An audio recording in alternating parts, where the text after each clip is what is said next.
My name is Chris Little. I am the host of the Lifestyle Chase podcast.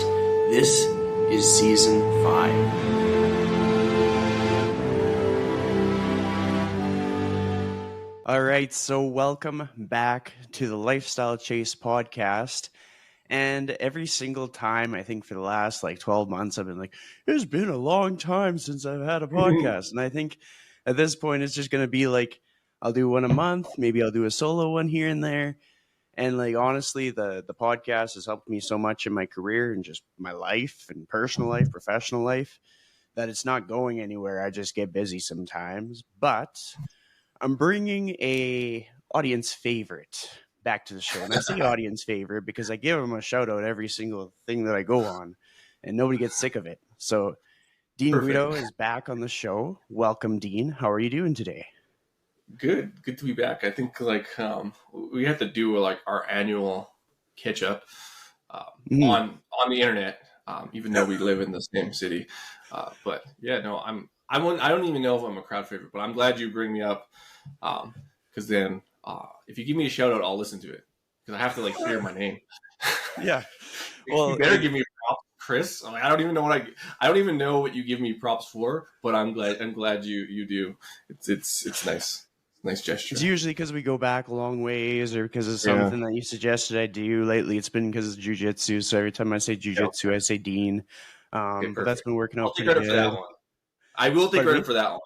I'll take credit for jiu-jitsu. I can't take credit for the other ones, but I was like, Chris, you better fucking do jiu-jitsu. You'll love it. And then you did. So I definitely take credit for that. Everything else is mostly all you, I think. Fair enough.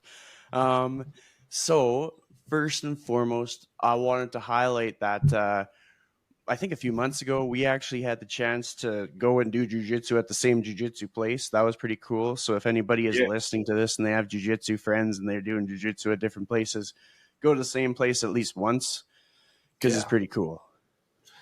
Yeah, and we're both pretty new to it. You were asking me, what's the norm for jiu-jitsu communities? I was like, I don't know, because I've heard different things from different people. And I've actually heard this, it's different everywhere.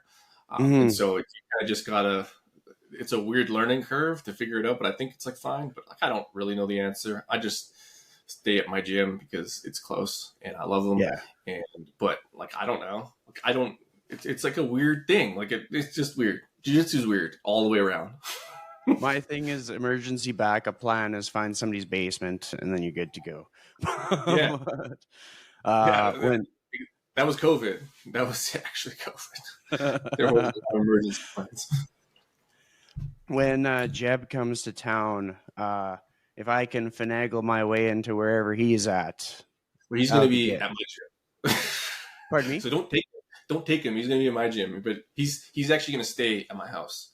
So okay. Anyone's listening, if I can sneak into your gym while he's there, maybe I might. Yeah. We'll have to see if we can negotiate that. He's gonna go train. Because I think he's staying for a little bit long. I think we're gonna do I don't know what we're doing, but fair enough. Evolve strength seminar. He's coming down. Yeah. Take him to see some mountains and stuff. Yeah, I was like, it's hard to sell for anyone listening. We're in Edmonton. There's not that there's nothing in Edmonton, but there's kind of nothing. There's no selling feature.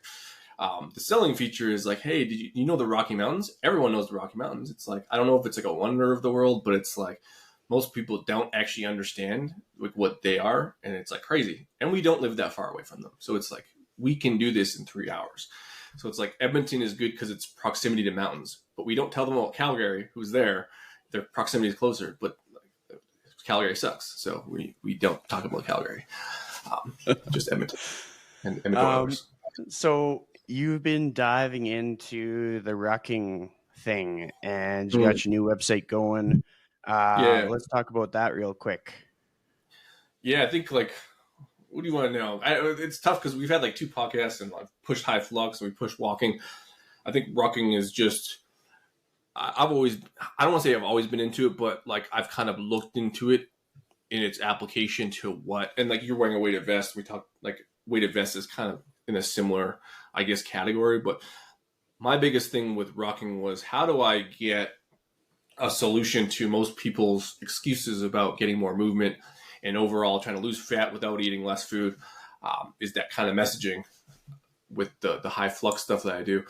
But it was rucking ended up being the natural, or weighted vest work, the natural kind of progression to how do you get the most out of the thing I'm telling people to get all already, and also combating their bullshit excuses for time. So, well, you don't have time. Well, you can get more out of your time. Just throw some weight out on it. That's how I'm introducing it. Obviously, there's more to the story than that, but I think as a simple story, I think that's enough.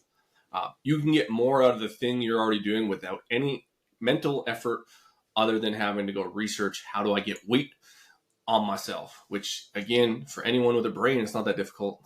Get a backpack, throw some weight in it, but you need weights. No, you just need a water bottle or a big water bottle or sand or rocks or weights or a weighted vest or something like a baby. Like I have a baby, like a kid, 29 pounds.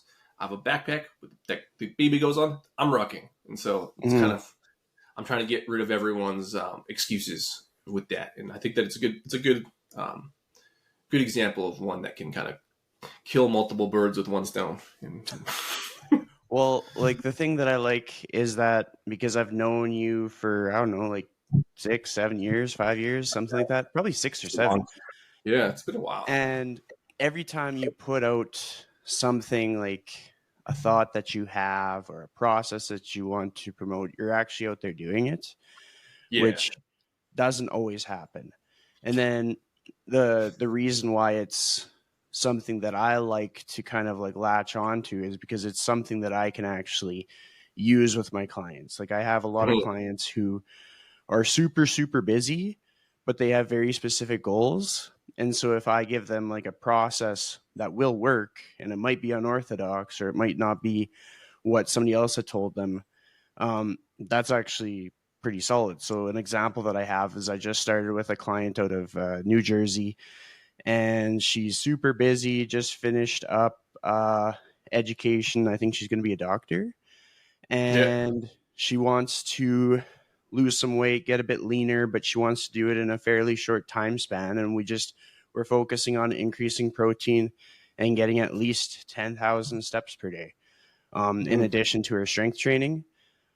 And it seems simple, but if somebody actually executes on it, it's pretty, like it is actually really, really effective.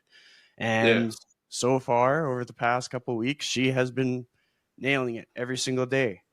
And it's just like when we can actually come up with solutions that people can grasp onto instead of like coming up with all these fads that aren't really sustainable or coming up with things that might not actually even be realistic. I think that's a big thing. And just even promoting walking in general is more important than ever because of just general society and our sedentary behaviors and aging populations and stuff. Like people getting older and just not moving is a problem. I think I made a post about that just recently. Like it's like they have research on this, but it's like the old message was as you age, your metabolism changes. Like and basically you need less to do the same thing, which more or less is true, but it's to the extent was very marginal. It's like we're talking like a percentage, which if you want to equate it to calories, is like fuck all. That's what the study said. It's like you don't actually burn that much less. You might lose a little bit of muscle, that's known, but like what if you do the math on, hey, what's my life when I'm in the 20s, to 30s, to 40s? We're kind of in the middle there. Well, things change, and is kind of what it kind of came down to, and things change into the sense that you're doing a lot less. The second you graduate college or whatever your choice is, you end up getting a job, and most jobs revolve around sitting, and they don't revolve around exercise. And then you exercise, but the cumulative effect of how much you do ends up just being less and less over time, and you end up eating more over time because you have more money. Like when I was 20, I didn't eat very many calories because I had no money. And so like there's just all these things that are correlated, but it ends up just being you just don't do that much. And you eat too much food. Like, that's a horrible way of looking at it, but it's like that's where the lifestyle cycle ends up getting to. And it doesn't have to be that way. It's kind of the overall kind of message we're trying to sell is like, it's not a complete overhaul. It's a few things. And if you pick a few high leverage items, I think you can make big results. Yeah, they're somewhat big changes, but they're only big changes because they work and they're high leverage. it's actually not that much time really to just go walk a little bit more and eat more protein. It's really not. It's just a matter of figuring out how to kind of get the work.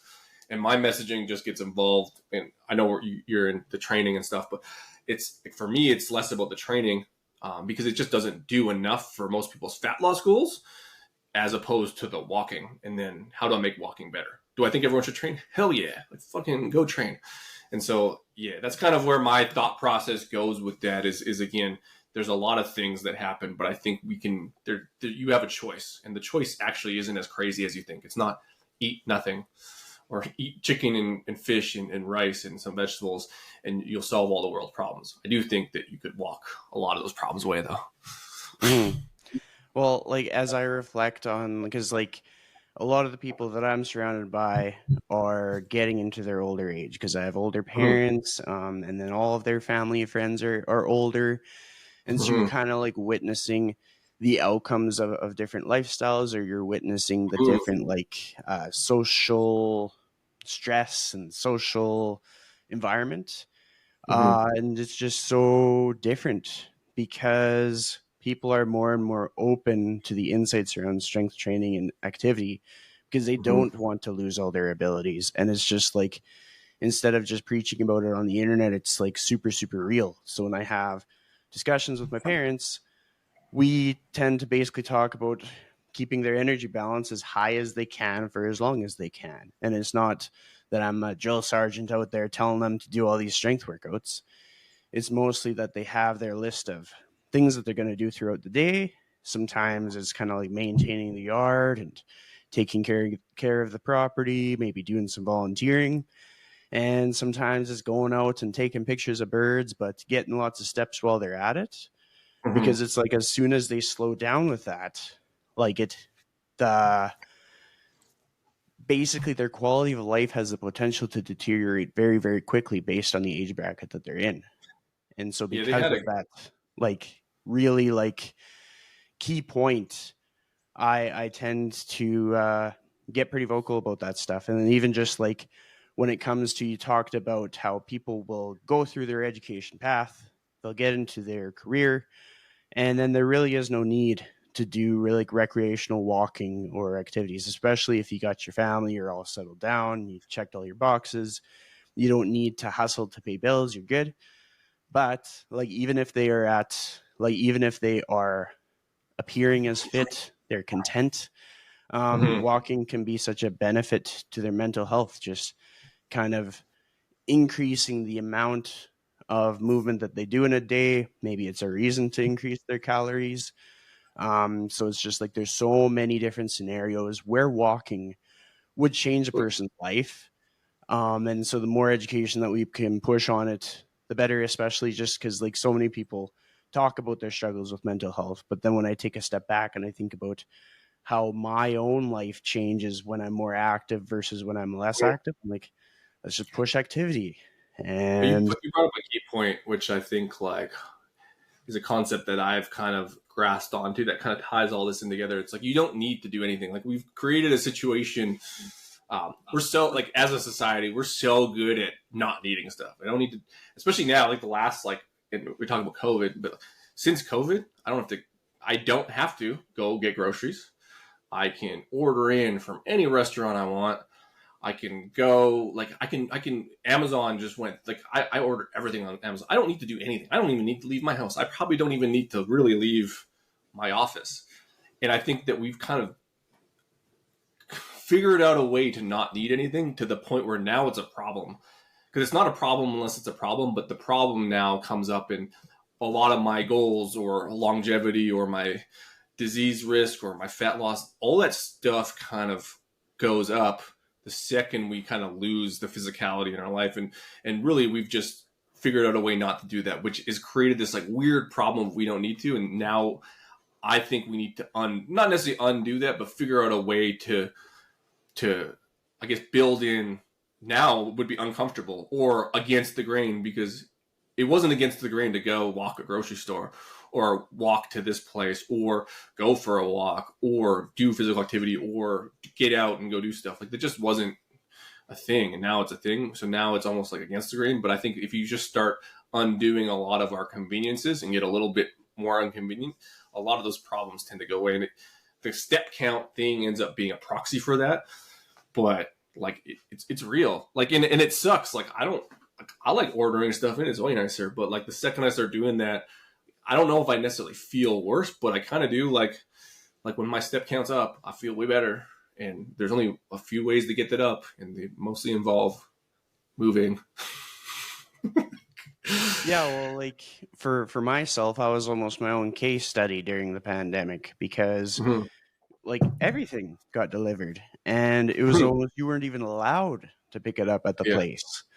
So I got lots of stuff delivered, and when I had COVID for like the 10 days or whatever, like I had to get my groceries delivered. Like as far as I was concerned, there was no other option, and that kind of gave me firsthand perspective of how easy it is to just not move at all. And like I'd see my step count, like there'd be days I get like 112 steps just going to the bathroom. Yeah. And it's horrible. And so like what I learned from that experience was how important it is to kind of like for myself, like everybody's structure is going to look different. So then I'm going to unpack what structure looked like for me. So structure for me was basically I needed to create an environment for myself that if like a physical location was closed, regardless of reason, I could still do the things that I'm most likely to do to stay active. And so I'm most likely to, at the time, I was really enjoying going on the air bike for a bit and just Mm-hmm. doing some stuff with some heavy dumbbells. And so I got an echo bike and I got some adjustable dumbbells. And so then it allowed me that if I never left my place, that I would at least get some activity. But I found as time went on that really wasn't enough.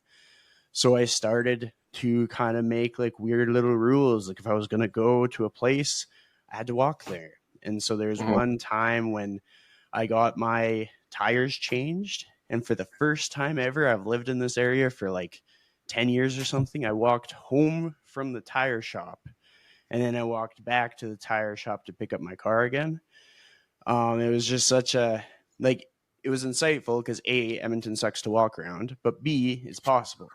You just have to get creative and walk over some train tracks and stuff.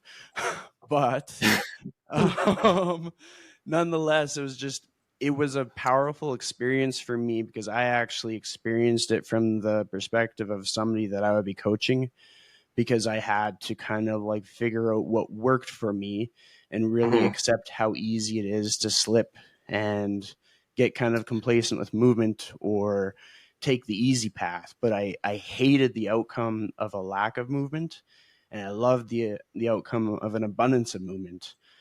It's not even a And slip. That's the crazy thing. It's like it's normal. It's mhm, like these things are made to make our life easier, and it's like you're going to get like, why wouldn't you do that? And the reason is because it's too easy now. It's just too easy, and then it's like it's not a slip. It's like we're designed to do that, but we're too good at it. We have to be less good. like we're too good at making things easy and we have to Yeah. become less competent at making things easy. Yeah, or more competent at making things harder, which is Yeah. like generally like frowned upon. Like you have to learn, you have to do like you're making everything so hard. It's like like it's almost like switching this. Yeah, I'm gonna make everything harder. I'm gonna be that person who's like who makes things harder, and like it seems like crazy, but like I think we're at that point, like for real. Well, I'll give a little shout out to Compound Performance because when I took their mentorship and I did their AMRAP program, that was like a really Yeah. good example for me to kind of experience being able to express effort, just Mm-hmm. like quantifiably working hard Mm-hmm. in strength training because you got out what you put in. And so Mm-hmm. whether it was like the 5 minute mile or not mile, but going and doing like the echo bike and seeing how fast you could get through 2 miles, seeing how fast you could get through 4 miles, things like that. Going and doing the AMRAP on the trap bar, seeing the progress through single leg movement, and just seeing like how my body reacted and then how my body reacted the next week and just really understanding what it was like to actually work hard. And then that I feel like I could carry that over to how I set things up for my clients Like I 100%. started to look at what I was setting my clients up with from an exercise selection standpoint, just to basically get them the most volume that I could. So if they really just didn't like an exercise or they were struggling with an exercise, I would pivot more quickly to get them being able to lift more, but also checking with them to make sure that they're actually enjoying their time. And Mhm. usually when they've worked pretty hard, like they're feeling pretty fired up. They're feeling motivated because of how strong they are, and it works out quite well. But it's crazy because I had to have that experience to understand like how valuable having an outlet to express effort was. But because I had that, I knew that if I did jujitsu, like that's just like a never ending black hole of like you can have effort until you die. Like Yeah. you're always going to have to work your ass off in that sport. And so that's why I personally like I get a lot out of it for multitude of reasons, but that's one of them because when I need to like work so hard that I can't worry about things that don't matter, that's the place. Well, that's why, like, even at the end of my training career, so to speak, I do it a little bit now at the gym, at the jiu-jitsu gym I work at. But like the density training, which is very similar to the AMRAP program, was like how many reps can you get in a certain time block, and then the goal over the weeks was instead of like upping weight, have a threshold that if you pass 40 reps in whatever 15 minutes, then you would add weight. But I think it does is highlight how much more we have to give than we have been given, and the rule structure of that AMRAP or however you want to look at it, especially if you not even if you dog it, but you'll just kind of see over time that there's just you're capable of much more. And I think that that's where the walking thing is the same thing. And however you get that feeling, I think is invaluable, because I think a lot of people limit themselves, or they just don't, they're ignorant to their own abilities.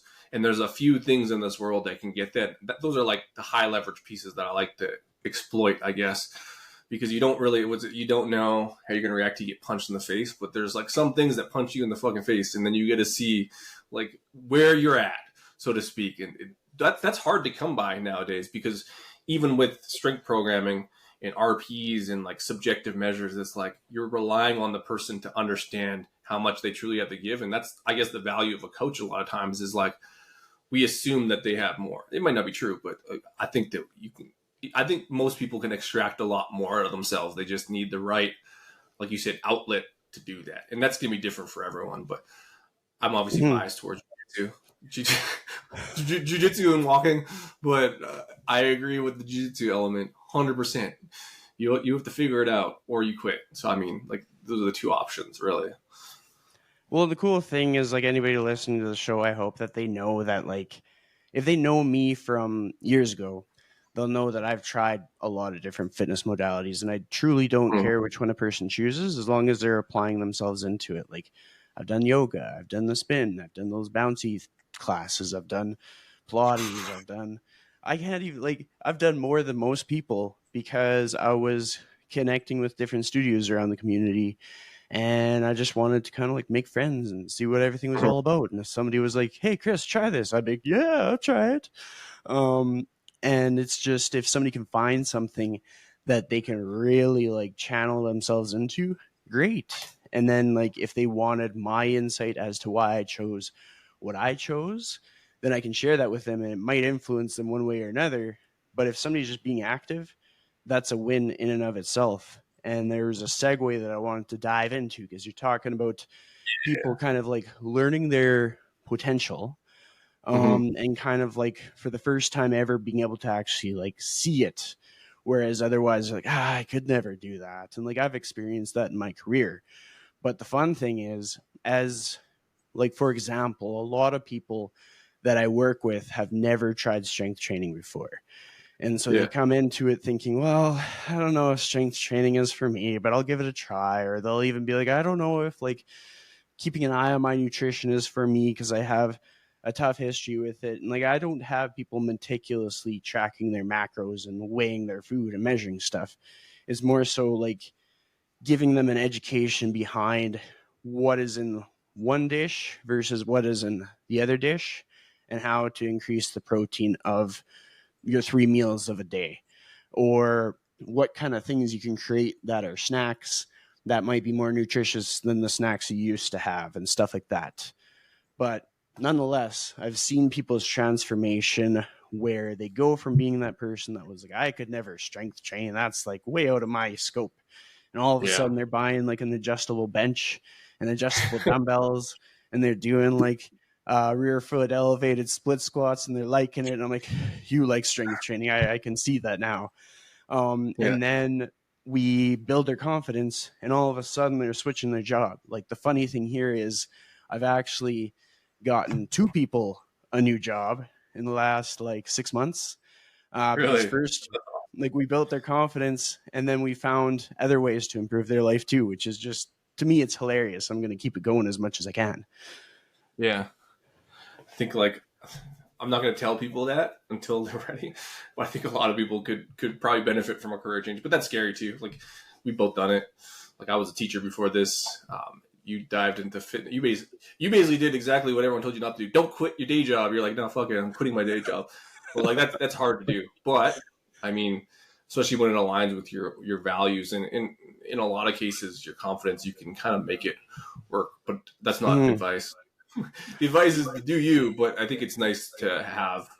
I don't even know where I was going with that, but basically, I think people should change their jobs.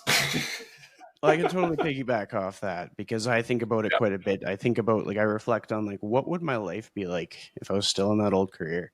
It was like, I can't even begin to describe like how happy I am that I made the change. And that's even taking into account how much I had to like really struggle. Like, I was super, super, super broke, like more broke than I could possibly fathom.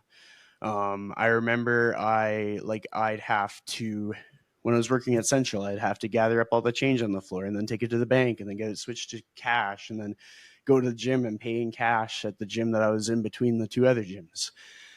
And like all these things, like barely being able to afford gifts for my niece's birthday and having to go to the bottle depot to buy groceries. Like, that's how broke I was. Yeah. And like, I couldn't do fun things. If somebody canceled on me, I might not be able to pay a bill. Like, it was tough, but I wouldn't change it for the world, because the trade-off is huge for me. Like, I feel such a sense of fulfillment, and I'm actually like positioned way better career-wise than I would have ever been in my past career. Probably by 150%, which is crazy to think, because it's a pretty cool gig I got going. And so like, it's not going to be for everybody, because not everybody has that like tolerance for stress and sort of ability to kind of pivot and bounce back and think on your feet and do odd jobs. Like, I'll be the first to admit I've done a lot of different odd jobs along the way. I took 2 contracts with Lululemon. I handed out coupons. Like, there's so many things. Pardon me? You stop shoplifters. Yeah. You attack people. which is funny because like recently, like the Lululemon CEO, like the new one, was like, yeah, like because they fired those 2 girls for like stopping the shoplifters. They're like, yeah, like we doubled down. I'm like, what? This is crazy. But that pretty much happened. Didn't they tell you can't do anything? You're like, nah, like we're doing something. Anyways, I have this habit in the retail space of stopping shoplifters. I've done it at Sports Which is just like crazy, but like it's actually crazy. This has nothing to do with anything we're talking about. But it was. I remember like, did you? I may have come on the film of it somehow. I found it. And I was like, this is crazy. But I also know, like, I used to work with retail. This happens all the time. It's nuts. And like, anyways, yeah. Anyway, that's your odd job. Is like you're Batman. You're a Lululemon Batman.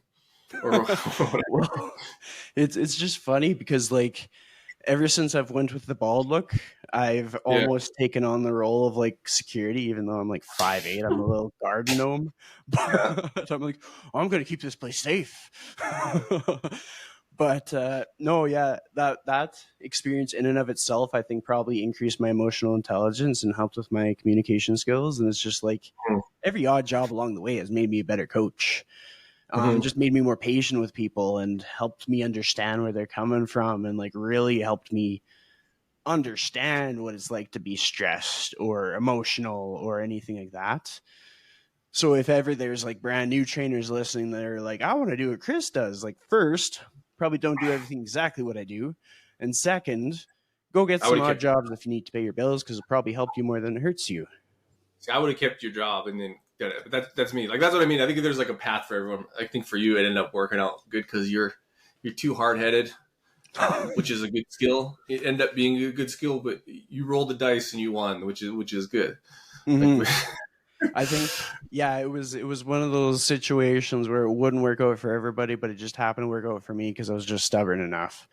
well, I Um, think because the worst. I don't even. You probably talked about this. I think the worst thing was I don't think you left your job great because your manager was. I'm gonna say he was a dick, and so you couldn't go back to that job. That was the only. I think that was the probably what helped. If you could have went back, that might have stopped things. Because like I could always fall back on this. I think you're like no, like you basically pieced out and then like burnt it down afterwards. He didn't actually do that, but no, I didn't burn anything down. I'm a pretty good guy, but I yeah, will say that there was a few opportunities where I could have gone back into the same yeah, industry, and I came really, yeah, really close, and then I yeah. didn't. And for me, that like knowing how much I didn't want to go back, I could only Yeah. like, really grasp how strong that feeling was when I almost went back. And I was like, Oh no, man, I will eat shit for another year, do whatever it takes to enjoy what I do and have a sense of purpose. that was And I think when I look at other people's careers, like I look at people I look up to and stuff, I'm like, you can see the up and down trends and you can see where they're thriving and when they're having a hard time. And it's just, I think the secret ingredient to everything is just not quitting. Like, even if you get your ass kicked, it's kind of like jujitsu. Like, as a white belt, I'm never like the best person on the mats. I'm almost always getting my ass kicked. But if I don't quit, I'll get better. you would the normal jiu-jitsu one is like you lose or you learn or you lose and you're always I don't know you're always winning because you're learning but it's just like yeah like, it's like a big reframe of like what success actually is it really I don't even want to say it humbles you because it kind of does but or you're supposed to lose your ego I don't even know if that's necessarily true but you learn a lot of lessons because it sucks and like Mm-hmm. losing sucks and getting choked out sucks all of it sucks like the jiu-jitsu is a weird thing where like all the negative stuff that happens is like a positive because you won't do that again and if you do it again it'll suck just as bad until for you probably hard-headed you probably make the same mistake a million times but on million one you're like yeah I got it but you didn't quit so I don't know if that's a good or bad thing but it's like you just don't have to quit so it's kind of funny that way The I cool probably thing, would go ahead. no go ahead no I don't even know what I was gonna say I was like I probably would do I'm like a little like I said I wouldn't have left my job but I don't know if there's like an equivalent to that in jiu-jitsu but I watch a lot of videos so I don't have to like learn the hard way at the Yeah. same time I learned the hard way a lot because what I learned is don't look at YouTube the YouTube Instagram stuff doesn't work if you suck and so don't do Mm. that Well, my little anecdote from my jujitsu experience so far, and I think I've been doing it like probably close to 8 months now, which is cool. it's been a Coming while up on yeah that. It's time is flying. yeah But I learned that despite the fact that I think I'm pretty strong, I could actually be quite a bit stronger. mm-hmm. So when I would just get thrown around in jujitsu, I use that as motivation to push myself with strength training more and Mm-hmm. just kind of used more machines than anything. Cause like if I, for a while, I couldn't use the leg extension machine, probably for like 6 months. I couldn't use the leg Your knee right extension machine for more than 15 pounds. yeah Now I can use it again. But in order to get to a place where I could, I really had to train my hamstrings exclusively, more than I've ever trained my hamstrings. And then because of that, I actually became way more difficult. Like my defense got way better, and I started just exclusively training biceps and triceps. Because if somebody tries to armbar me, their technique has to be solid, or else it's mm-hmm. just they are now my bicep machine, and I'm just putting in a rep, holding an ISO hold.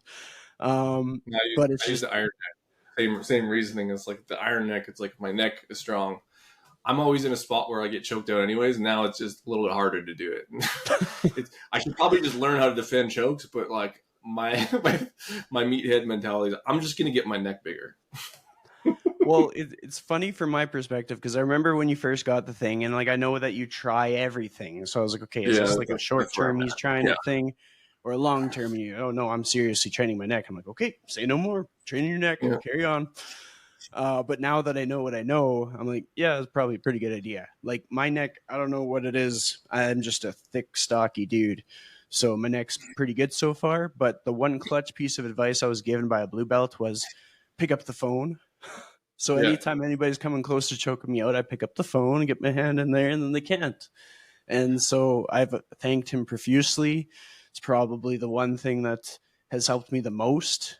And I'm always like, every time I do it, I'm like, oh, pick up the phone. And then I basically save my own life with that one little cue. Yeah, that still sucks. That's the crappy thing with jiu-jitsu. It's like you won that battle of like not getting choked, even though some people can choke through it, but like it still sucks. It's like you still lost. It's still like excruciating. It's like the only difference is instead of it sucking a lot, it sucks averagely, or it might even be worse. Instead of it extremely sucking, it sucks a lot. Like that's the progression, which is like in no other venture, and maybe there is other ventures, but like that's like a weird way of looking at things. And so it's like you're happy with the result, absolutely, because the alternative would be I was going out, my lights were out, and so it's like okay, you won. You find little wins in pain and suffering, I guess, because you're suffering less, which is a weird, yeah. So Yeah, I get in it. past episodes, and I can't remember which one it was, but we've talked, I think this actually might have been the one in like 2018. Yeah, Uh, don't know what happened that one. yeah.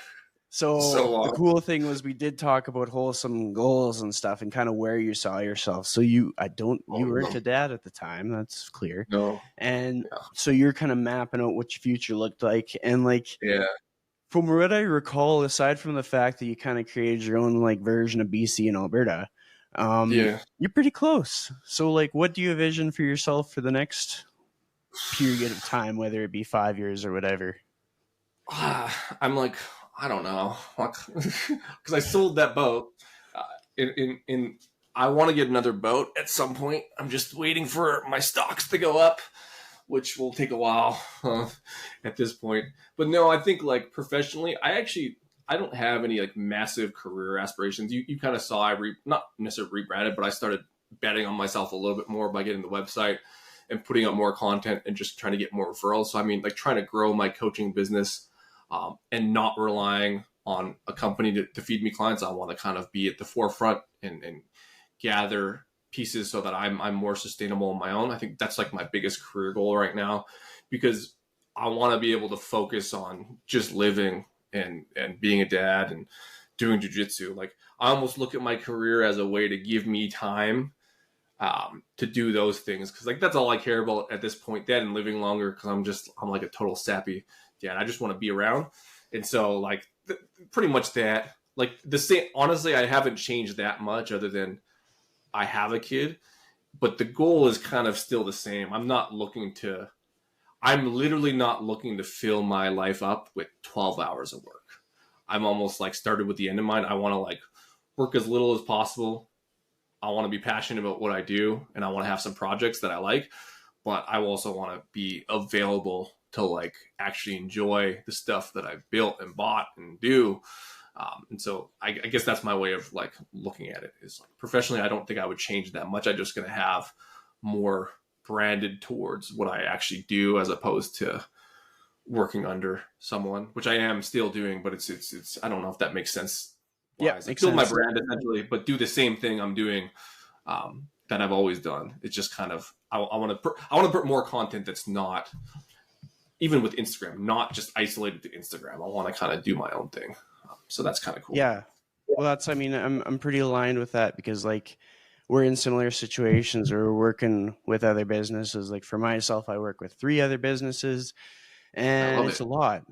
But at the Yeah. same time, it's kind of like being in internships. Like I learn so much as a Mm. professional because I'm getting to see just like how other people do stuff, and getting Mhm. some just like valuable experiences. But then for my own personal goals, is like I have goals of creating a couple courses. So one of them is I want to create a course that goes around like maybe a series of courses, but basically making it easier for people in the industry or outside the industry to create their video or create their podcast or utilize AI. And it's like not necessarily designed for the people who are already doing it, but for the people who really, really struggle, because not all people are good with computers.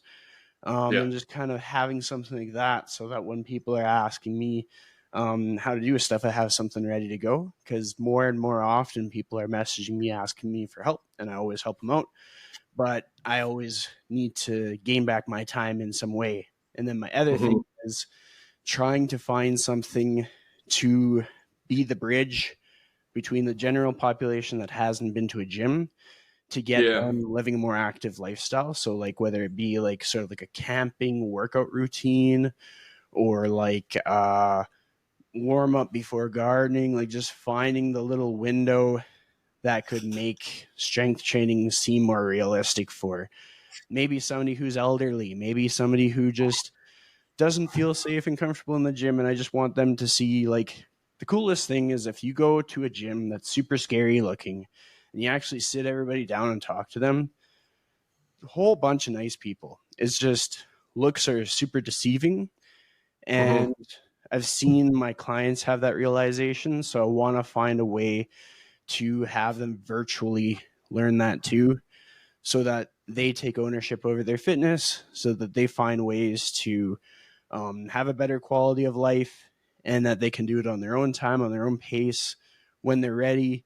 And if it just happened that they gravitated towards my personality and my weird jokes, then they'd have something that they could use that could help them. So that'd be my personal goals, with the exact same like end goal is that maybe like when I'm 40 or something, my life might look different. I might have a wife and a kid or something like that, or maybe I'll adopt some kids out of a magazine or something.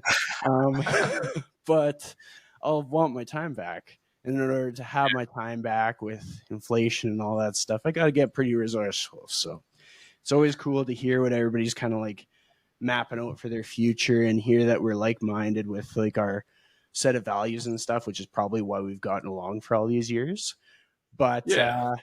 but yeah, Like I'm not gonna be a millionaire. Like I obviously like what I look at like, and to answer it more specific because you had a way better answer than mine was like I do want to like brand the Get Flux, but more because it's a passion project. It's like I see this thing kind of like you see with the exercise pieces that everyone believes, especially people who haven't grown up like we have, like older adults, but just the generations before us, exercise was way different. And now they just see this as like, you have to be in the gym, you have to lift weights, you got to be powerlifting. You see these big, muscular, strong people, both male and female, and they assume this thing.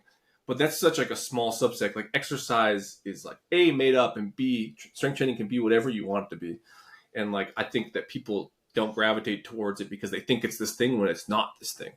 And that's kind of like my avenue with the dieting piece and the nutrition, the fat loss pieces. Everyone assumes it's bodybuilding 6 meals a day or all these things that are just like they're true and they work, but that's not the whole story. And so just kind of, I guess, carving a space out so everyone has a different option, right? And they believe a different option as opposed to assuming it's one thing. And I think that's something we do very poorly as an industry because we push certain things so strongly, and that everyone, especially general population who aren't into it like we are, assume that's what it is. And it's like it's not what it is. There's like so many avenues for fitness and nutrition that like the loudest people are the ones being heard. It's like the loudest people are like one small subset of what is actually possible. And I think that that's cool. I think like in a way, like that's what my Get Flux movement is very similar to the, you can go do strength training while you're gardening or whatever, like whatever it is. Like gardening in itself is movement, and you're squatting up and down, and you're like to me, that's enough. It's and so like, I think once people understand that, they don't have to assume that they're being failures in strength training. when they're not crushing bench press. It's like bench press literally is good for nothing. It's good, like in terms of like athletic performance. Like there's very few times you're laying on your back pushing someone up. Maybe jiu-jitsu. That's my, but you know what I mean. So, anyways, that's a very similar answer. So I'm redoing my answer to that. Is professionally where I see things going outside of what I'm already doing. Yeah, that's awesome. So to basically make sure that our podcast isn't so long that people tune out, we're going to wrap it up now and we can chat more off air. But is there anything else you'd like to leave the audience with before we finish up the show?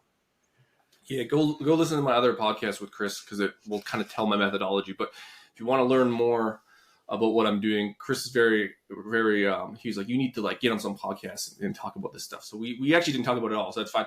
Get on my newsletter. I'm at getfluxed.com at Squarespace, but basically just go to my Instagram at walk.more.king and it'll link to all that stuff. But I do give a free, I'm going to sell it.